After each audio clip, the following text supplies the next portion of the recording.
ಮಾನವೀಯತೆ ಅನ್ನೋದು ನಮ್ಮ ಹಿರಿಯರು ಕಟ್ಟಿದಂಥ ಮೌಲ್ಯ. ಎಲ್ಲಿದೆ ಮಾನವೀಯತೆ? 2010ರಲ್ಲಿ ಕೊಪ್ಪಳ ಜಿಲ್ಲೆಯಿಂದ ಒಬ್ಬ ವ್ಯಕ್ತಿ ಬರ್ತಾರೆ ಲೋಕಾಯುಕ್ತ ಸಂಸ್ಥೆಗೆ. ಏನಪ್ಪ ಸಮಸ್ಯೆ ಅಂತ ಕೇಳಿದ್ರೆ, ಸ್ವಾಮಿ ನನ್ನ ಹೆಂಡತಿ ಒಂದು ಹೆಣ್ಮಗಳನ್ನ ಹಡೆದಿದ್ದಾಳೆ. ಅರೆ ಏನಪ್ಪ ತಪ್ಪು? ಇಲ್ಲ ಸ್ವಾಮಿ, ಕರ್ನಾಟಕ ಸರ್ಕಾರದ ಒಂದು ಯೋಜನೆ ಇದೆ, ಭಾಗ್ಯಲಕ್ಷ್ಮಿ ಅನ್ನುವ ಯೋಜನೆ. ಅದರ ಪ್ರಕಾರ ಬಡ ಕುಟುಂಬಕ್ಕೆ ಹುಟ್ಟಿದಂತ ಹೆಣ್ಣು ಮಗಳಿಗೆ ಒಂದಿಷ್ಟು ಸರ್ಕಾರಿ ಅನುದಾನ ಬರಬೇಕು.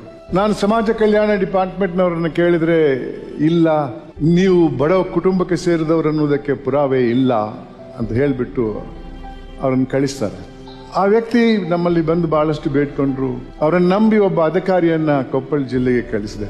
ಆ ಅಧಿಕಾರಿ ಕೊಟ್ಟ ವರದಿ ಪ್ರಕಾರ ಈತನ ಪತ್ನಿ ಮತ್ತೊಬ್ಬಳು ಸಂಗಾತಿ ಸುಮಾರು 9 ಕಿಲೋಮೀಟರ್ ನಡ್ಕೊಂಡು ತಮ್ಮ ಗ್ರಾಮದಿಂದ ಜಿಲ್ಲಾ ಆಸ್ಪತ್ರೆಗೆ ಹೆರಿಗೆಗಾಗಿ ಬರ್ತಾರೆ. ಯಾಕಂದ್ರೆ ಸರ್ಕಾರಿ ಯೋಜನೆಯ ಪ್ರಕಾರ ಸರ್ಕಾರಿ ಆಸ್ಪತ್ರೆಯಲ್ಲಿ ಆ ಹೆಣ್ಣು ಮಗಳು ಹುಟ್ಟಿದ್ರೆ ಅದೇ ಒಂದು ರೀತಿಯ ಪುರಾವೆ ಸಾಕು ಆ ಮಗು ಬಡ ಕುಟುಂಬಕ್ಕೆ ಸೇರಿದ್ದನ್ನೋದಕ್ಕೆ. ಆದ್ರೆ ಅಲ್ಲಿನ ಸಿಬ್ಬಂದಿ ಅವರಿಗೆ ಹಾಸಿಗೆ ಕೊಡಲ್ಲ. ಮೊದಲು ಹಣ ಕೊಡಿ, ನಂತರ ಹಾಸಿಗೆ ಅಂತಾರೆ.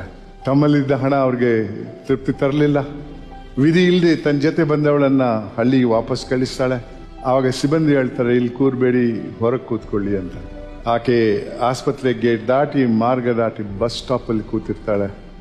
ಹಣ ಬರುವ ಮೊದಲು ಹೆರಿಗೆ ಬಸ್ ಸ್ಟಾಪ್ ಅಲ್ಲಿ ಆಗ್ತದೆ.